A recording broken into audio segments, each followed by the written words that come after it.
Leksiyemizi davamlaştıramaz hürmetlik vatandaş. Endi muhokama. Bugun Chislaq 2021 yil 8 ayning 31 kuni. Muhokama.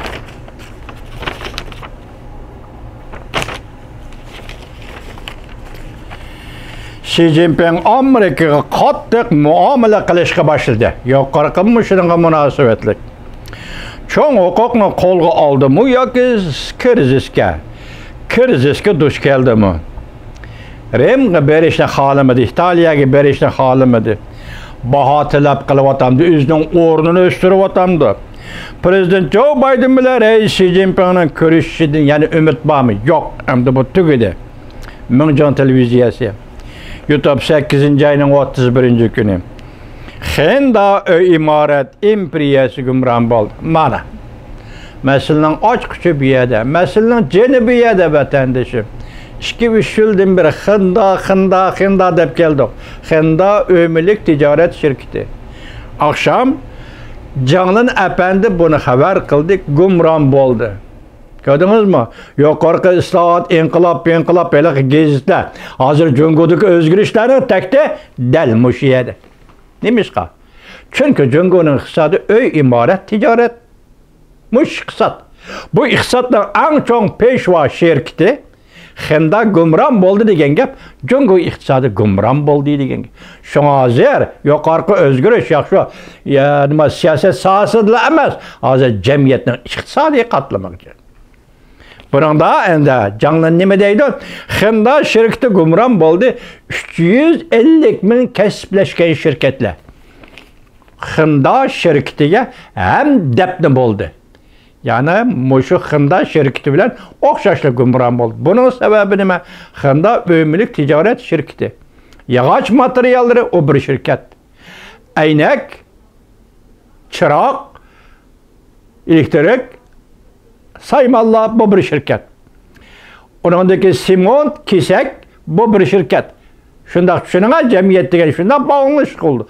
Bir binanın pütüp çıkışı nurgun ham eşyaga, maddi buyumlara ihtiyaclık buldu. Xenda ömürlük ticaret şirketi gumron bo'ldi. Bunun münasebetlik yuqorqi shirkatlar ham debni bo'ldi, gumron bo'ldi. Xalas. Bugungi Jungodagi jiddiychilik vatandaşım Xenda shirkati gumron bo'ldi.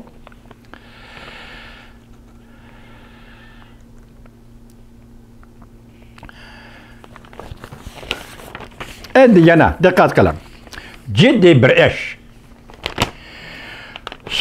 George Soros dunyoda kapital mablag' solg'uvchi eng zo'r kapitalist George Soros g'arb dunyosiga ogohlantirdi. Ey g'arb dunyosi, dedi Soros, hargiz Jungoga mablag' solma. Tamam. Yuqorida Xenda gumron bo'ldi dedik. Endi Soros nima dedi? Jungoga mablag' solmadi. Tamam, vatandaş. 8 ayning 30 kuni YouTube Go Bavşan Media. Yana bir jiddiy xabar. Endi bu yerga kelganda siz hayron qolasiz.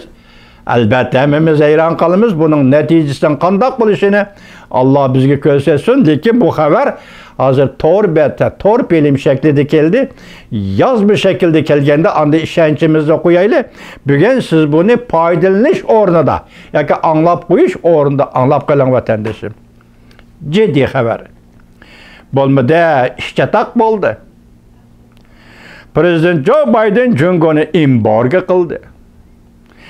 Renminbi yana xalq puli, xalqaro pul muomala hisobot sistemidan qo'g'lab chiqarildi. Anglab qo'ying. Renminbi xalq puli, xalqaro pul muomala hisobot sistemidan qo'g'lab chiqarildi. George Soros Jungoga mablag' solmadi dedi. Xenda shirkati gumron bo'ldi.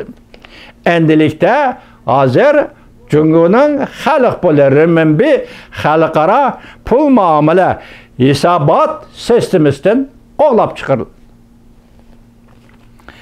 Haqiqiy qiyofat oshkorlandi. Bütün yer şarı bundaq bo'lishni herkes o'ylamagan edi.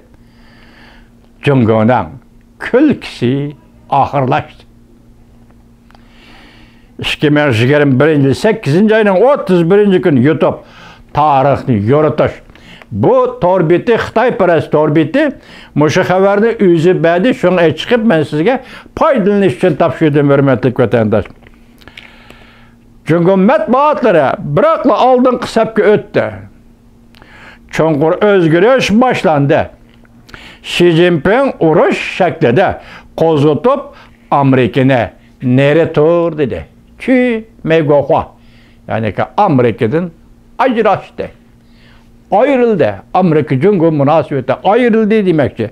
Bu halkalık peytler torbetining 21-yili 2021-yili 8 ayının 31 kuni YouTube'da bergen haberi.